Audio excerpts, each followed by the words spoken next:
Hi friends, Sweet Home Cooking-காக Anandhi Govindaraj. இந்த சேனலை first time பார்க்குறவங்க லைக் பண்ணுங்கள், ஷேர் பண்ணுங்கள், கமெண்ட் பண்ணுங்கள், மறக்காமல் சப்ஸ்கிரைப் பண்ணுங்கள், பெல் பட்டனை கீழே இருக்க பெல் பட்டனை கிளிக் பண்ணுங்கள். இப்போ நம்ம இன்றைக்கி பார்க்க போகிறது கேரளாவில் வந்து செய்யக்கூடிய சம்மந்தின்னு சொல்லிட்டு மாங்காய், தேங்காய், பச்சை மிளகாய் போட்டு ஒரு துவையலை நம்ம செய்ய போகிறோம். வாங்க இந்த டிஷ் எப்படி பண்ணுறதுன்னு பார்க்கலாம். இப்போ நம்ம வந்து மாங்காய் வந்து ஒரு கப் கட் பண்ணி வச்சுருக்கிறேன்.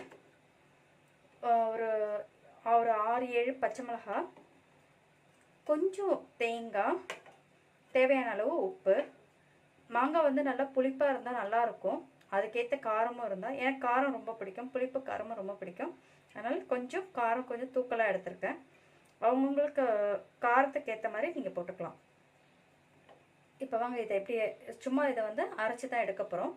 வாங்க இதை எப்படி அரைச்சி எடுக்கிறதுன்னு பார்க்கலாம். இப்போ நம்ம ஒரு மிக்ஸி எடுத்திருக்கோம், சின்ன ஜாரை எடுத்துக்கேன். தேங்காய், பச்சை மிளகாய்,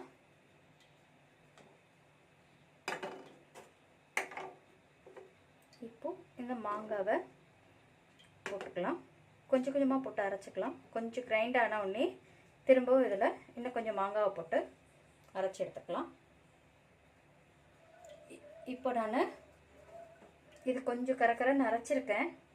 ஏன்னா இடம் பத்தாததுனால இன்னும் கொஞ்சம் மாங்காயை இதில் போட்டுக்கிறேன். தேவையான அளவு உப்பும் சேர்த்துக்கிறேன். இப்போ பாருங்கள், சுவையான சம்மந்தி ரெடி. இது வந்து நம்ம நார்மலாக வந்து ஊர்லெல்லாம் தேங்காய் சட்னி, தேங்காய் துவையல்லாம் அரைப்போம் இல்லையா, பருப்பு துவையல் இந்த மாதிரி அரைப்போம். அங்கே வந்து கேரளாவில் வந்து இது வந்து ஃபேமஸ்ஸு.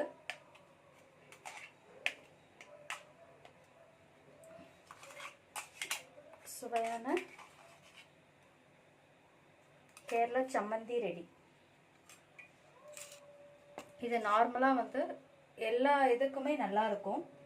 இட்லி, தோசை, சாம்பார் சாதம், தயிர் சாதம் எல்லாத்துக்குமே. நான் ஃபஸ்ட் டைம் சாப்பிடும்போது எனக்கு பிடிச்சிருந்தது. அங்கே ஒரு சேச்சிக்கிட்ட கேட்டேன் எப்படி செய்யணுன்ட்டு. ஸோ அவங்க சொன்னதை நான் இப்போ உங்களுக்கு வந்து செஞ்சு கட்டியிருக்கேன். இந்த டிஷ் பிடிச்சிருந்தா லைக் பண்ணுங்கள், ஷேர் பண்ணுங்கள், கமெண்ட் பண்ணுங்கள்.